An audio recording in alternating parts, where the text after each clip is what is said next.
Hello बच्चों, let's see this question. This question said two identical small bodies, each of mass m and charge q, are suspended from two strings, each of length l, from a fixed point. The whole system is taken into orbiting artificial satellite. Find the tension in the string. तो आपके पास देखिए यहाँ पर क्या क्या रखा है कि दो आपके पास चार्ज है और दोनों कॉमन स्ट्रिंग से बंधे हुए स्मॉल चार्ज आपके पास और दोनों आइडेंटिकल है। तो यहाँ पर क्या होगा कि आपके पास चार्ज है तो उन पर फोर्स लगता है आपके पास, और कौन सा फोर्स होता है? इलेक्ट्रोस्टैटिक फोर्स, जिसको अपन कहते हैं कूलाम फोर्स। क्या कहते हैं? Coulomb force. तो आपका ये जो क्वेश्चन है इसके लिए जो कॉन्सेप्ट यूज आएगा कूलाम्स लॉ।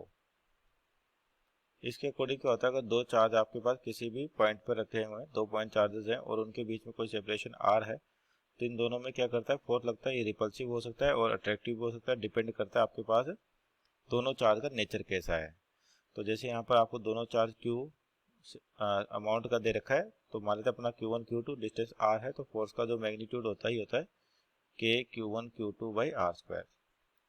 अब देखिए यहाँ जो कंडीशन दे रखी है कि आपका जो सिस्टम है इसको कहाँ पर लेके गए अपन? एक आर्टिफिशियल सैटेलाइट के अंदर। तो जो आर्टिफिशियल सैटेलाइट है इसके अंदर आपके पास जो ग्रेविटी है कितनी होती है? 0, यानी कि उस वाले सिस्टम पर कोई भी आपके पास mg फोर्स यानी कि फोर्स ड्यू टू ग्रेविटी का वर्क नहीं करेगा। केवल जो फोर्स लगेगा वो कौन सा लगेगा? Electrostatic force. तो आपके जो स्ट्रिंग है इनिशियली किस तरह से दे रखा है? इस तरीके से दे रखी है। स्ट्रिंग लेंथ l दे रखी है और दूसरा भी इसी के पास बंधा हुआ है, इसकी भी लेंथ l है आपके पास, और दोनों आइडेंटिकल है, देने की दोनों का मास सेम है और दोनों का चार्ज भी क्या सेम है। तो सैटेलाइट के अंदर क्या होगा? आपके पास ग्रेविटी फोर्स 0 होगी, तो इसका मतलब ये जो चार्ज हो जाएंगे इन पर जो अट्रैक्टिव फोर्स लगेगा वो इस तरीके से हो जाएगा, क्योंकि डाउनवर्ड डायरेक्शन में आपके पास फोर्स कितना है? 0। तो अगर दोनों सेम नेचर के तो रिपल्सिव फोर्स लगे इधर भागेगा और ये इधर जाएगा आपके पास, यानी कि फोर्स लगा F और F। तो इसके बीच में डिस्टेंस कितनी? L, थ्रेड लेंथ दे रखी है L, तो ये भी कितना हो जाएगा? L हो जाएगा। तो इसकी कोरस्पोंडिंग फोर्स निकाले तो क्या फॉर्मूला आपके K Q1 Q2 by are square. तो Q1 का मैग्नीट्यूड भी Q है और Q2 का मैग्नीट्यूड भी कितना है? Q है।